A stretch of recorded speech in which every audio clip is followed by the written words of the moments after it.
Бириккен Араб Эмирликтери 7 жыл мурда өкмөттүк акселератор программасын баштап, 60-тан ашык көйгөйүн чечип, 2000дей жаранды жумуш менен камсыздаган. Азыркы тапта алар Иордания жана Өзбекстан менен ийгиликтүү иш алып барып, келечекте 11 мамлекетти камтуу боюнча сүйлөшүүлөрдү жүргүзүүдө.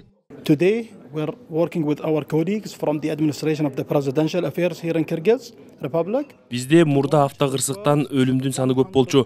Программанын алкагында 100 күндө өлүмдү 21% азайтабыз деп план койгонбуз. Жыйынтыгында 3 айда авариянын курмандыктары 60% азайды. Демек, биз баштаган программа 3 эсеге мыкты жыйынтык көрсөттү. Мындай мисалдар абдан көп. Башкаруу жана мүмкүнчүлүктөрдү туура пайдалануу менен иштин натыйжалуулугун жакшыртууга болот. Бетме-бет отуруп эркин баарлашууга тиешелүү министрликтердин өкүлдөрү чакырылды.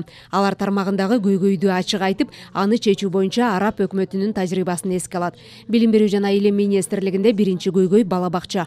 Өлкөдөгү миллиондон ашык бөбөктөрдүн 24% гана бакчага барышат. Убагында жүздөгөн бакча имараттары мыйзамсыз менчиктешип кеткендиктен, анын кедергиси келечек муундарга тийүүдө.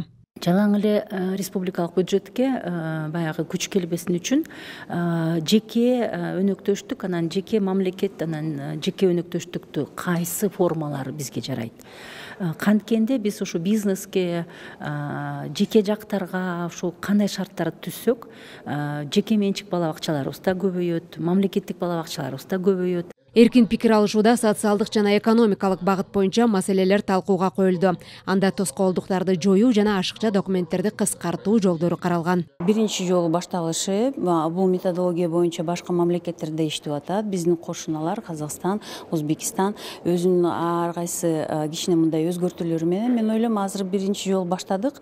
Иштеп аткан мезгилде баары көрүнөт. Кандайдыр мүмкүн мындай корректировка деп коет, киргизилиши мүмкүн. Талкуу 2 күнгө уланып, 3-чү күнү жыйынтыгы чыгарылып, тандалып алынган көйгөйлөрдү 100 күндө чечүү талабы коюлат. Эң башкысы бул долбоор үчүн кошумча каражат которулбайт жана ашыкча кызматкерлер тартылбайт. Азыркы мүмкүнчүлүктөр менен гана толук түрдө ишке ашат. Бириккен Араб Эмираттын өкүлдөрү менен атайын ушул Дубай өкмөттүк акселераторлор деген атайын программа бар, долбоор бар. Ошол долбоордун алкагында биз дагы атайын методиканын негизинде Кыргыз Республикасында 3 көйгөйлүү учурда мындай методикага салып, бул деген баягы социалдык, экономикалык багыттарда карап туруп, ошол көйгөйлөрдүн аркагында 100 күндүн ичинде бир натыйжаларга жетүү болуп саналат. Көйгөйлөр так аныкталгандан кийин анын аткарылышына президенттин администрациясы мониторинг жүргүзөт. Калган маселелерди чечүү жыл ичинде программанын алкагында ушундай эле ыкма менен ишке ашмакчы. Элиза Нурматова, Руслан Сабатаров, Фалато 24.